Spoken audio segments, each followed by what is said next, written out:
Hello friends, આજે હું તમને જે કેટરસમાં બલ્કમાં પાઉંભાજી બનાવવામાં આવે છે તેની રેસીપીનો વિડીયો બતાવવાનો છું।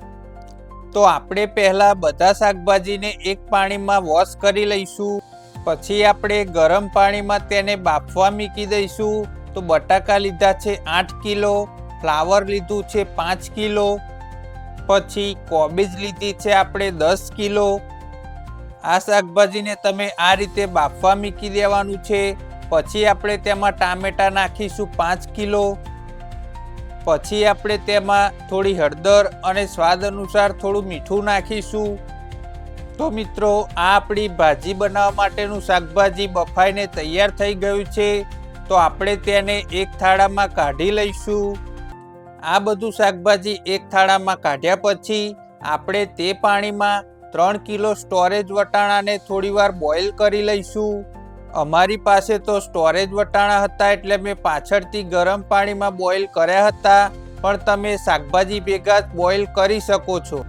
પછી આપણે તે શાકભાજીને આ રીતે ક્રશ કરી લઈશું। બીજી બાજુ આપણે એક તપેલામાં વઘાર માટે તેલ લઈશું। પછી આપણું તેલ ગરમ થાય એટલે આપણે તેમાં વઘાર માટે જીરું નાખીશું। પછી આપણે તેમાં 2.5 કિલો ડુંગળીની કટકી નાખીને આ રીતે થોડી શેકી લઈશું। પછી આપણે તેમાં આદુ મરચાંની પેસ્ટ નાખીશું। પછી આપણે તેમાં 500 ગ્રામ જેવા લસણની પેસ્ટ નાખીશું અને 2.5 કિલો જેવી ડુંગળીની ગ્રેવી નાખીશું।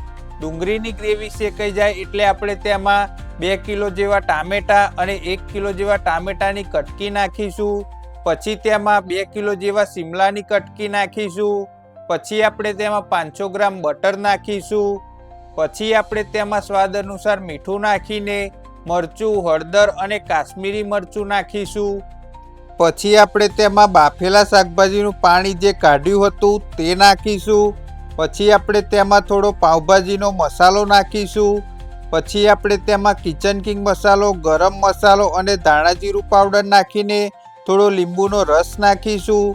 આપણા ગ્રેવીમાં તેલ ઉપર આવી જાય એટલે આપણે તેમાં બાફેલું આ ક્રશ કરેલું શાકભાજી પાઉંભાજીમાં એડ કરી લઈશું। તો મિત્રો, આ આપણી પાઉંભાજીની રેસીપી તૈયાર છે।